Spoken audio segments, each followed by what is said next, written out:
दुनिया के सबसे अमीर शख्स इलॉन मस्क ने हाल ही में ट्विटर खरीदने का ऑफर दिया था।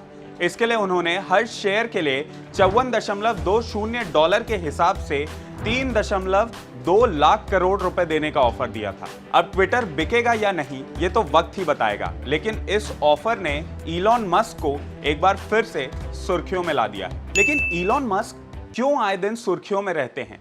वो शोहरत की बुलंदियों पर कैसे पहुंचे?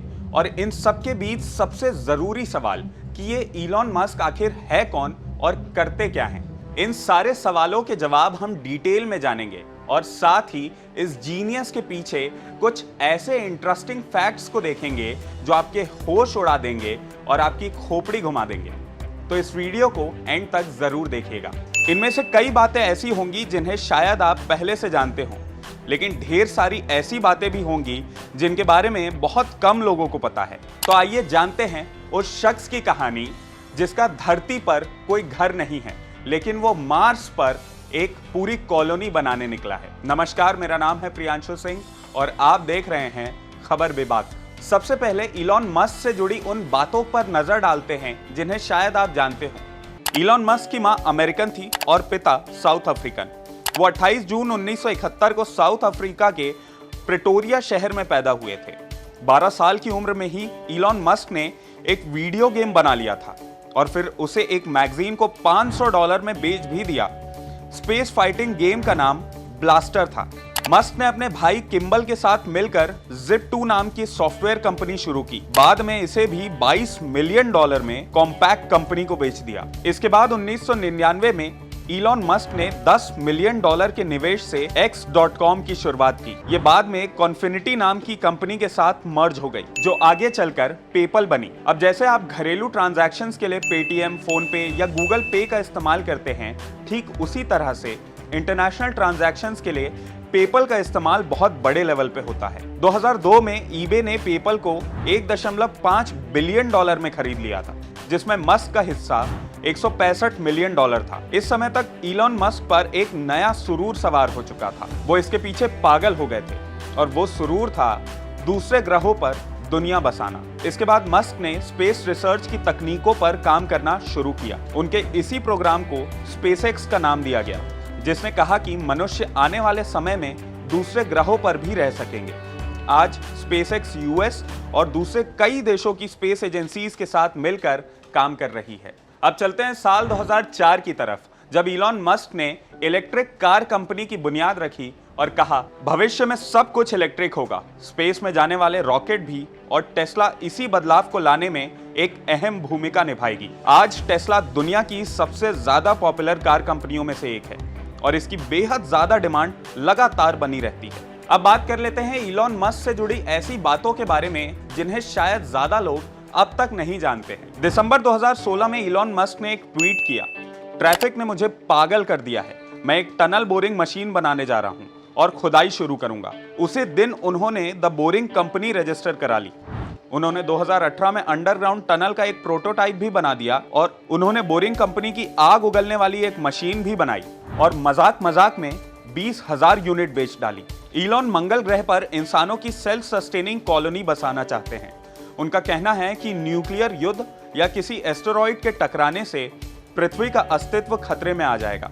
ऐसी स्थिति में हमारे लिए सबसे उपयुक्त मंगल ग्रह ही है। इससे इंसान अपना विनाश टाल सकते हैं। सितंबर 2016 में मस्क ने अपने प्लान और तकनीकी पहलुओं के बारे में विस्तार से बताया भी था। मस्क के मुताबिक 2050 तक आप वहां सेल्फ सस्टेनिंग इंसानी बस्ती देख पाएंगे। इंसानी दिमाग को कंप्यूटर से जोड़ने के बारे में हम सिर्फ सोच सकते हैं, लेकिन इलॉन मस्क ने न्यूरालिंक के जरिए एक ऐसी मशीन डेवलप करनी शुरू भी कर दी है जो इंसानी दिमाग को कंप्यूटर से जोड़ेगी। इलॉन का ट्रैक रिकॉर्ड देखते हुए इस संभावना से इनकार भी नहीं किया जा सकता। इलॉन मस्क ने 2016 में अपने कजिन्स से सोलर सिटी का अधिग्रहण किया था। इसके बाद वो सोलर टाइल्स पर इनोवेशंस कर रहे हैं, यानी आपके घर की छत और दीवारें ही ऐसी होंगी जो सूरज से पावर पैदा कर सकेंगी। मई 2018 में इलॉन मस्क ने एक ट्वीट किया कि मैं एक कैंडी कंपनी शुरू करने जा रहा हूं। फिर उन्होंने कहा कि इसे लेकर मैं बहुत गंभीर हूं। इसके बाद उन्होंने बोरिंग कैंडी शुरू की। ये कैंडी अंतरिक्ष में ले जाई जा सकती है। क्या आप जानते थे कि इलॉन मस्क ने अपने सभी आलिशान घरों को बेच दिया है, लेकिन वो रहते कहां हैं?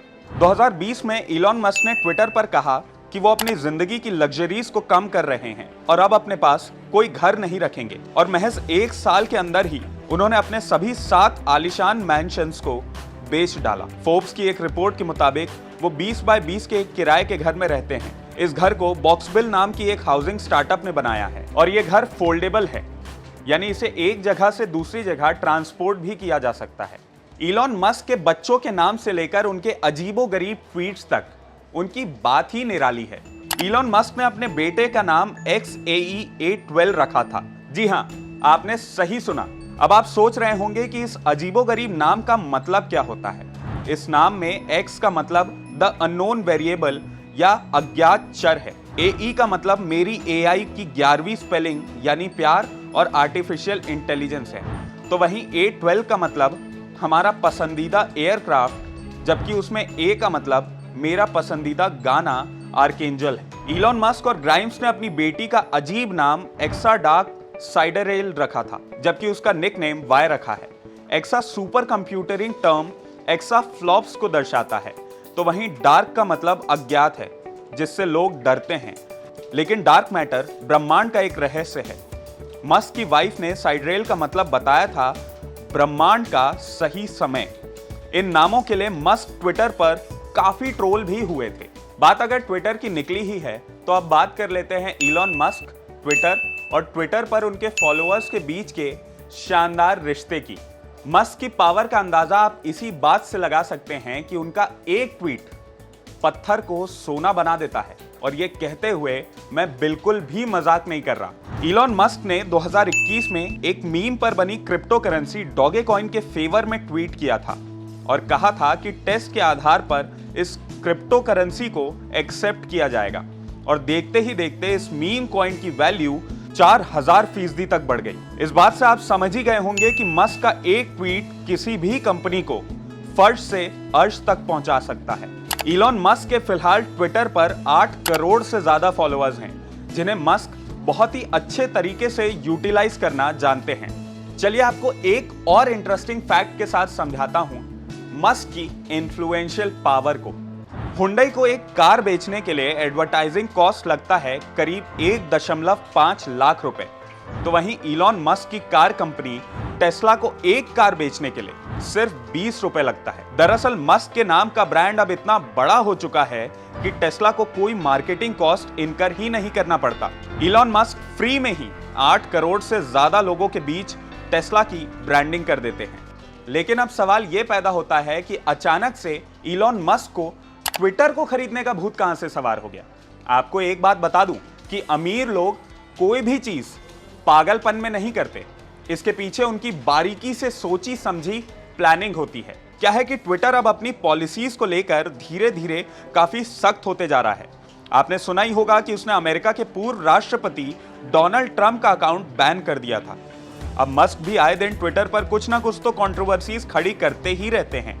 ऐसे में अगर मस्क का अकाउंट भी बैन कर दिया जाता है तो एक झटके में टेस्ला की पूरी मार्केटिंग और डिस्ट्रीब्यूशन चेन पूरी तरह से खत्म हो जाएगी, टूट जाएगी, और मस्क ऐसा कभी भी नहीं चाहेंगे।